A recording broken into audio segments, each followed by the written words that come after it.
Buenos días, señores estudiantes. Continuando con nuestro estudio de la cabeza ósea, en esta oportunidad vamos a estudiar los huesos de la cara. Los huesos de la cara son en número de 14, son 6 pares y 2 impares.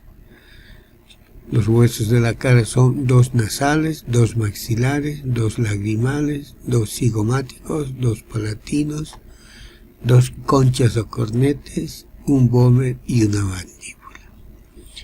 Aquí encontramos a la maxila, a los huesos malares, lagrimal, nasal, al hueso palatino en la parte interior de la cavidad nasal, al cornete inferior y finalmente los huesos impares, el vómer en la línea media. La cara se divide en una porción fija macizo y una porción móvil mandibular.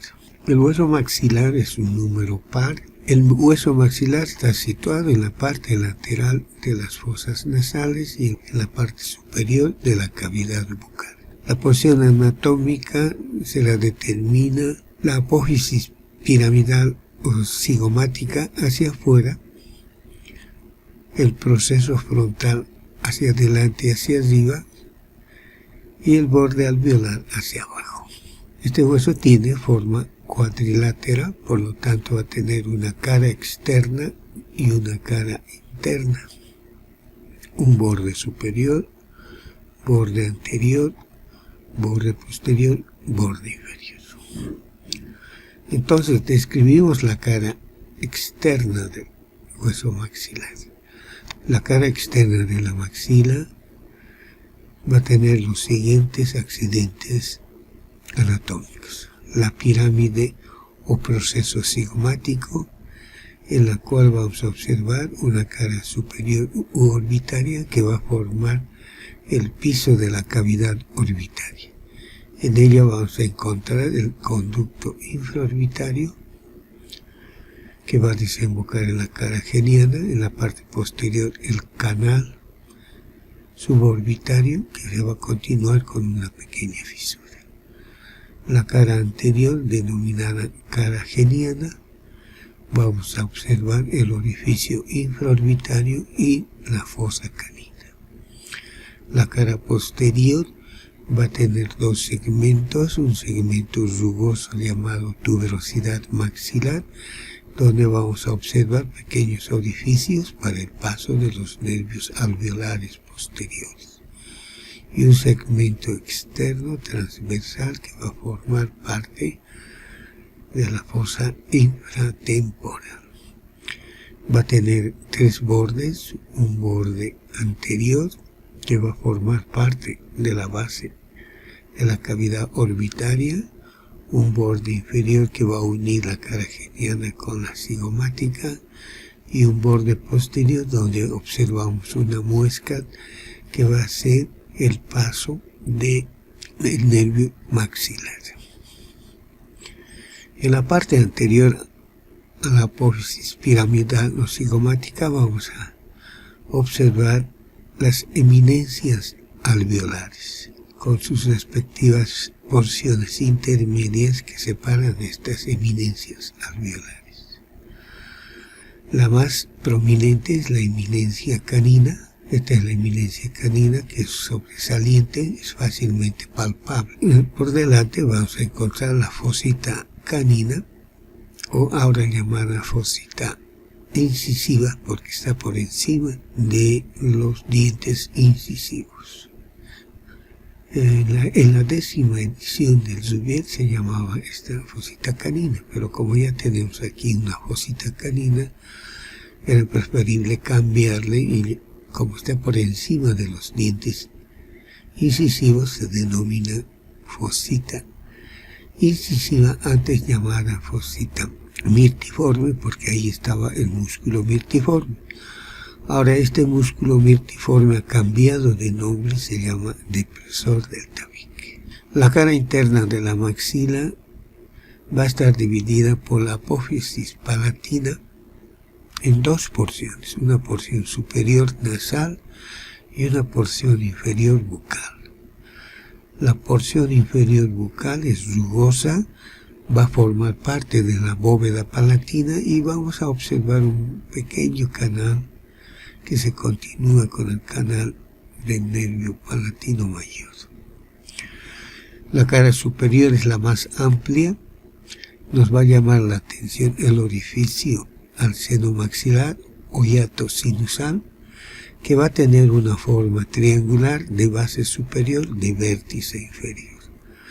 En el vértice inferior va a continuarse con una fisura denominada fisura palatina, porque ahí se introduce la apófisis palatina del hueso palatino.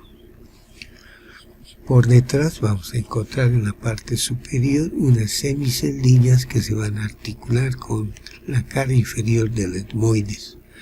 Por eso se llama celdillas etmoidomaxilares. En la parte posterior del hiato sinusal vamos a encontrar una zona rugosa que se va a articular con la cara externa del palatino y un canal que va a formar parte del conducto palatino mayor. Por delante del seno sinusal o hiato sinusal vamos a encontrar el canal lacrimonasal. Este canal lacrimonasal tiene dos labios, un labio posterior en la cual vamos a observar la concha lagrimal, un labio anterior que va a terminar en una cresta, la cresta turbinal para el cornete inferior. La apófisis palatina tiene forma triangular, va a tener un borde adherente, un borde medial y un borde posterior. Va a tener dos caras, la cara superior es plana, transversalmente cóncava, va a formar parte del piso de la cavidad nasal, y la cara inferior de la apófisis palatina va a ser rugosa con rugas palatinas, forma parte de la bóveda palatina, se confunde con la porción bucal del hueso maxilar. Lo más importante de esta apófisis palatina son sus bordes. El borde externo convexo es adherente al hueso, acá, y el borde posterior se va a articular con la porción horizontal del palatino. El borde medial es el que nos interesa, va a tener un segmento anterior y un segmento posterior. Este borde se va a llamar arista y se va a unir con el lado contralateral para formar la cresta nasal. En esta porción posterior vamos a encontrar la espina nasal posterior. En la parte anterior vamos a encontrar la espina nasal anterior y la cresta. Esta cresta nos va a mostrar el orificio palatino anterior, por donde van a cruzar los vasos nasopalatinos. De los bordes. El borde superior va a tener tres segmentos. Un segmento posterior dentellado que se va a articular con la porción papirácea o hueso plano del etmoides, una porción intermedia escotada donde se va a articular el hueso lagrimal y una porción anterior donde va a ascender una porción ósea denominada apófisis frontal, antes llamada ascendente. Esta apófisis frontal tiene 4 bordes y 2 caras. La cara externa va a estar dividida por la cresta que forma el borde orbitario en una porción anterior plana, lisa, que va a formar parte de la pirámide nasal, y otra posterior acanalada donde va a formar parte del conducto nasolagrimal. La cara interna vamos a observar en su parte media la cresta turbinal para el cornete medio y en la parte superior algunas semiceldiñas que se van a articular con la cara anterior del etmoides. Tiene 4 bordes, un borde anterior que se articula con el hueso nasal, un borde posterior con el hueso lagrimal, un borde superior con la escotadura nasal del frontal y un borde inferior adherente al hueso. El borde anterior tiene 2 segmentos, una escotadura nasal y una porción que va a unirse al lado contralateral del hueso. El borde inferior va a ser alveolar, va a tener 8 alvéolos, 2 incisivos, 1 canino, 2 premolares y 3 molares. Y finalmente el borde posterior va a tener 2 segmentos.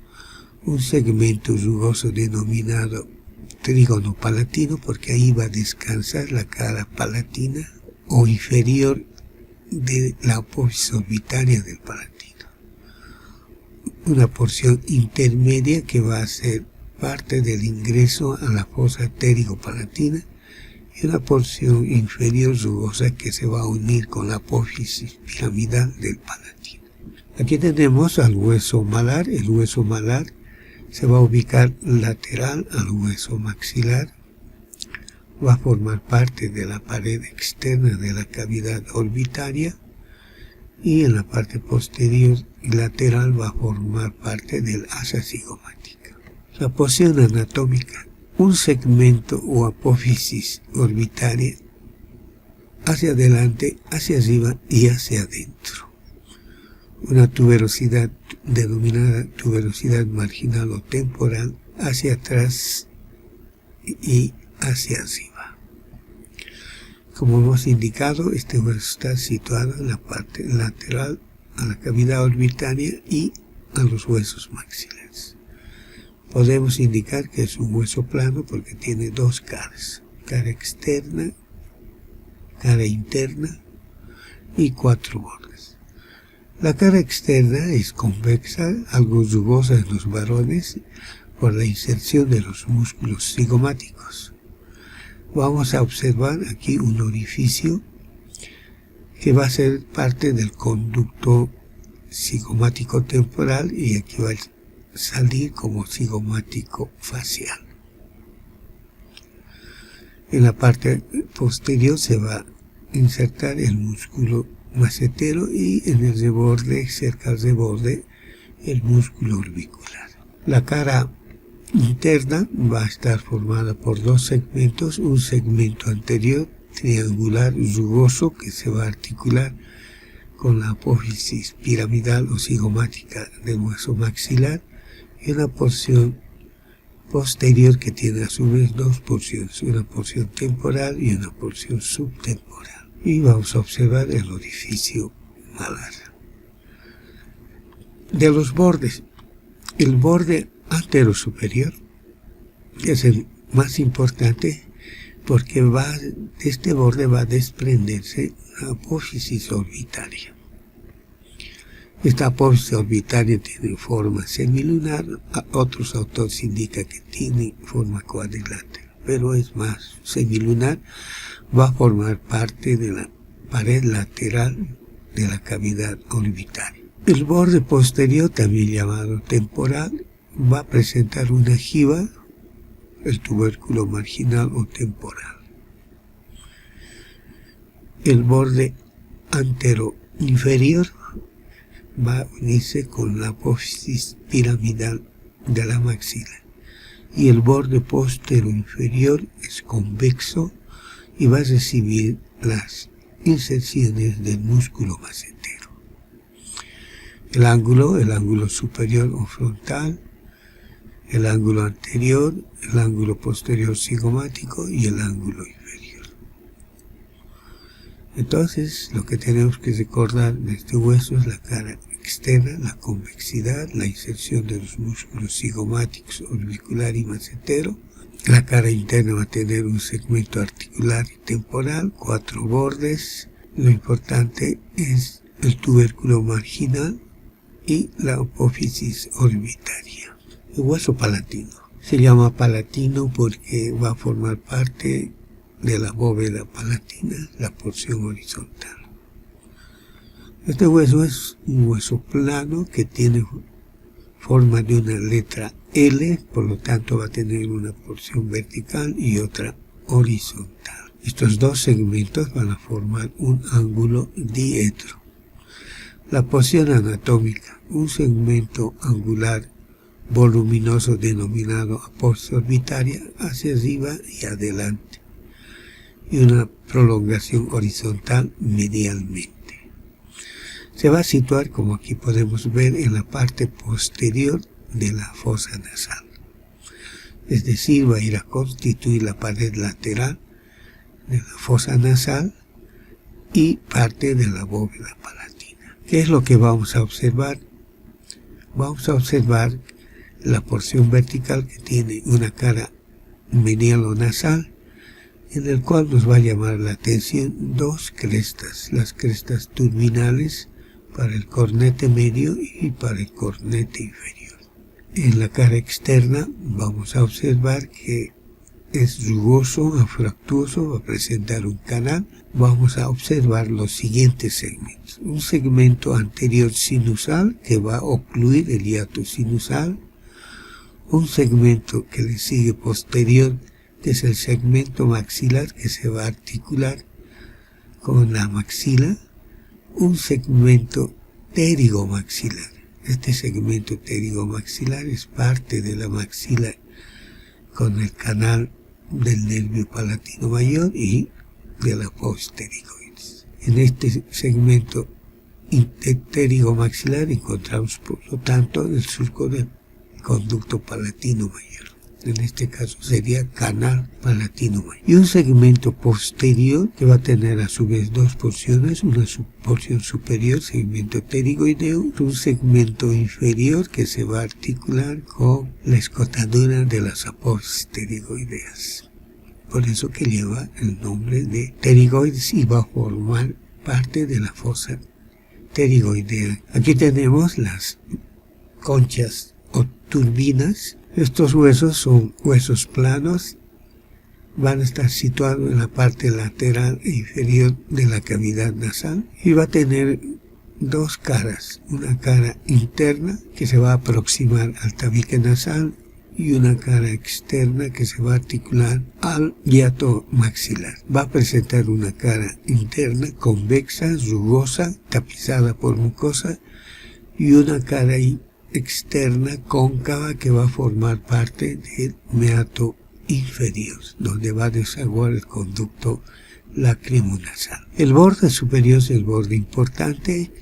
Vamos a tener en la parte anterior la apófisis lagrimal, que se va a articular con el canal lagrimal, la concha lagrimal, un segmento intermedio que va a prolongarse lateralmente hacia el seno sinusal o hiato maxilar y tiene una forma triangular de base superior, vértice inferior que va a ir a ocluir el orificio al seno maxilar. Y finalmente va a tener una apófisis etmoidal. Esta apófisis etmoidal va a articularse con la apófisis unciforme del etmoides. Va a tener una extremidad anterior y una extremidad posterior. Las extremidades anteriores se van a articular con la cresta turbinal del hueso maxilar y la posterior con la cresta turbinal inferior del palatino. Los huesos nasales van a formar parte de la pirámide nasal. Están situados a los lados de la línea media por encima del orificio nasal. Por lo tanto, forman la pirámide nasal. La porción anatómica, la cara convexa hacia afuera, un borde que presenta una escotadura hacia abajo. Entonces, como es un hueso plano, va a tener una cara externa que va a estar transversalmente convexa y verticalmente cóncava. Va a depender de esta convexidad y concavidad de este hueso la forma de la nariz, que vamos a ver que existe nariz recta, nariz aguileña y nariz respingada. En la cara interna vamos a observar un canal, el canal del nervio etmoidal anterior, su rama lateral. Antes se llamaba esto surco del nervio nasolobular. La rama externa del nervio etmoidal anterior se denominaba nasolobular porque iba a inervar el lóbulo de la nariz. De los bordes, el borde posterior se va a articular con el hueso frontal, con su apófisis ascendente o frontal. Su borde superior es dentellado, se va a articular en la escotadura nasal.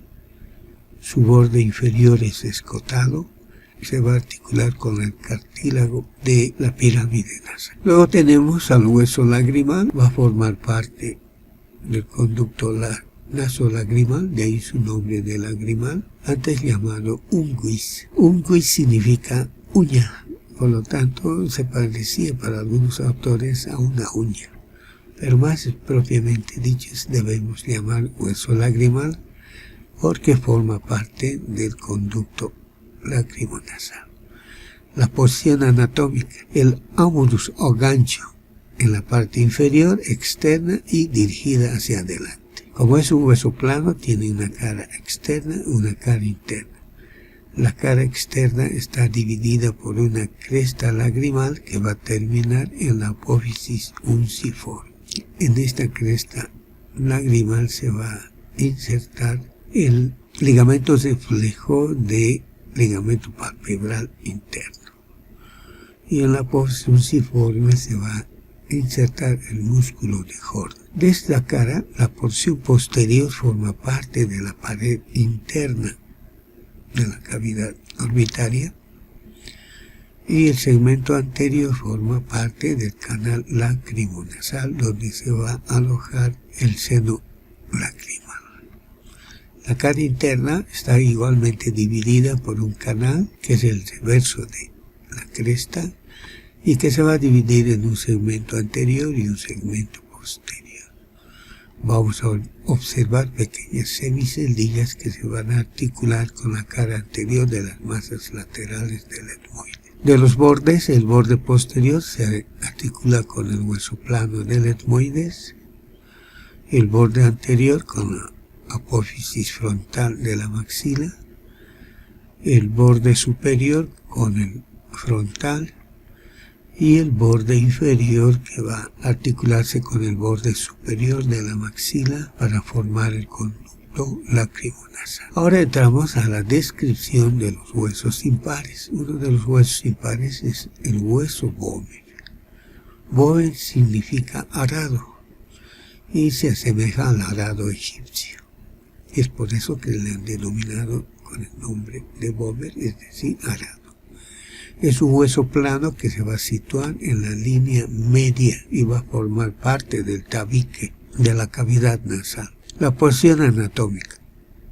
Un borde que presenta procesos alares hacia arriba y hacia atrás. Este hueso es impar, por lo tanto va a tener una cara izquierda y una cara derecha.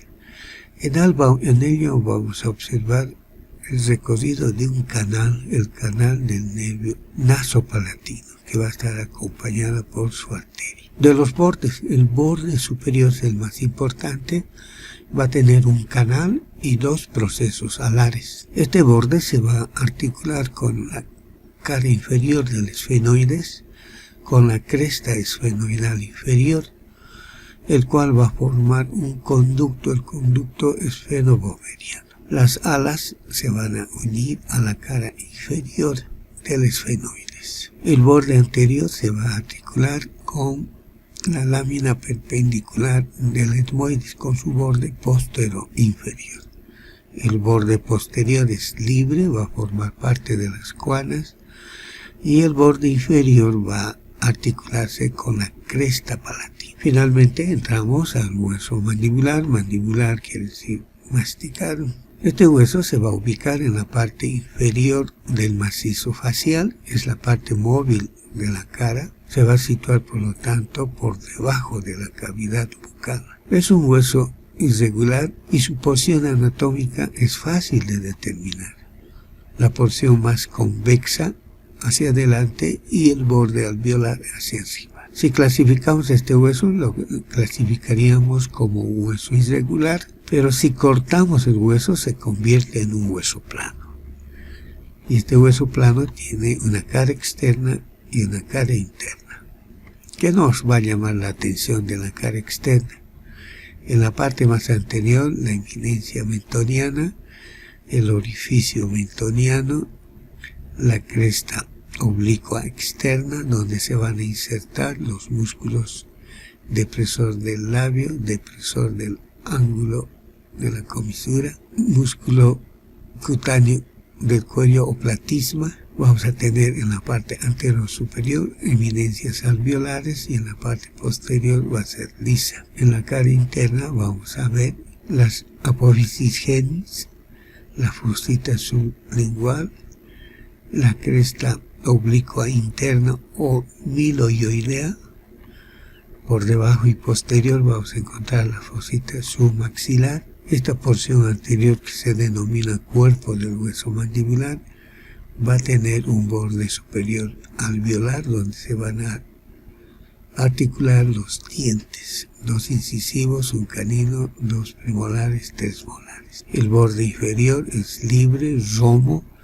En la parte hacia la línea media encontramos la fosita para el músculo digástrico.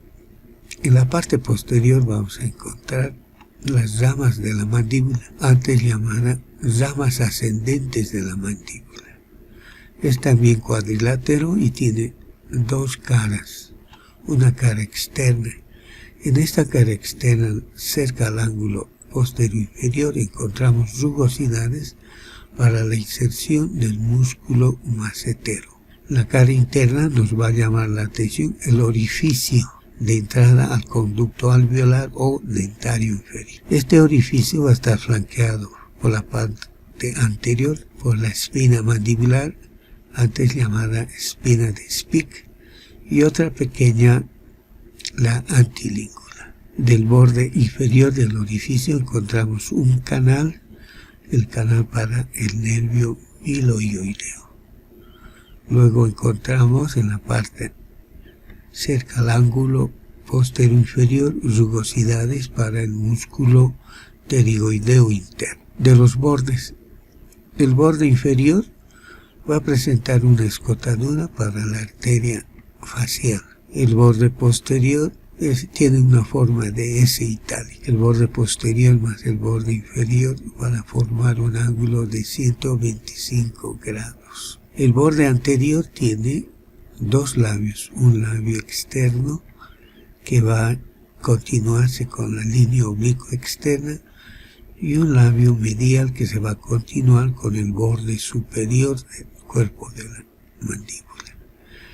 En el canal de estos 2 labios vamos a encontrar la cresta buccinatriz y finalmente el borde superior, que es escotado, denominada escotadura sigmoidea, por donde van a salir el nervio y la arteria macetérica. De los ángulos, el ángulo anterosuperior va a prestar inserción al músculo temporal. El ángulo postero superior va a formar el cóndilo de la mandíbula. Este cóndilo tiene 2 segmentos, un segmento de la cabeza que va a formar el cóndilo. Este cóndilo tiene 2 vertientes, una anterior y posterior, al cual denominan albardilla. Un segmento inferior denominado cuello, que en la parte interior de este cuello, acá más o menos, va a prestar inserción al músculo pterigoideo lateral. Finalmente tenemos el ángulo postero inferior denominado gonium. Este gonium, este punto es una referencia craniométrica. Como hemos dicho hace rato, va a formar un ángulo de 125 grados. Es muy importante en antropología física. Si nosotros medimos el ángulo de la mandíbula de los chimpancés y gorilas, mide aproximadamente 90 grados. En cambio, en el varón, en el hombre quiero decir, en el hombre mide 125 grados. Aquí tenemos una vista de la mandíbula para observar las eminencias mentonianas.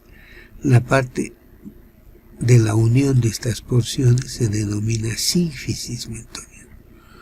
La palabra sin tenemos que recordar como unión, sin artrosis, sin desmosis, quiere decir unión. De estas eminencias mentonianas van a partir la línea oblicua externa, en la parte superior a esta línea los orificios mentonianos. Finalmente tenemos que estudiar los puntos craniométricos. Estos puntos craniométricos son importantes en antropología física y se han clasificado en puntos pares y puntos impares. Vamos a denominar las partes más importantes. La glabela, que es una eminencia frontal medial. La unión entre los huesos parietal y frontal se denomina brecma. La parte más superior de la bóveda craneal se llama ovelio. La articulación del parietal con el hueso occipital se denomina lambda. El ángulo del parietal que se articula tanto con el temporal como el occipital se denomina asterium o estrella. El ángulo anteroinferior con el esfenoide frontal y temporal va a formar el terium. Terium significa ala. Si ustedes se fijan, una ala superior y una ala inferior, por eso se denomina terium. La protuberancia occipital externa, denominado ilium. En la parte interna al temporal vamos a encontrar el punto yugular. Aquí está el punto mastoideo, el gonium, el natium, el progonium, el prostio espinal, malar, el dacrium, dacrium significa lágrima, y el nacium. Entonces, estos son los puntos craniométricos más importantes. Brecma, glabela, nacio, subnasal, prostio, infradental, natium, vasium, opistiu. El vasium y el opistiu son puntos craniométricos del orificio magno. El vasium es anterior y el opistiu es posterior. Muchísimas gracias, espero que les sirva esta lección. Tienen que repasar con el texto que les he enviado por WhatsApp. Y no se olviden que el texto oficial es el Zubier. Por lo tanto, tienen que leer también el Zubier y todos los libros posibles. El Zubier, Testí, todos los libros que puedan encontrar en sus manos.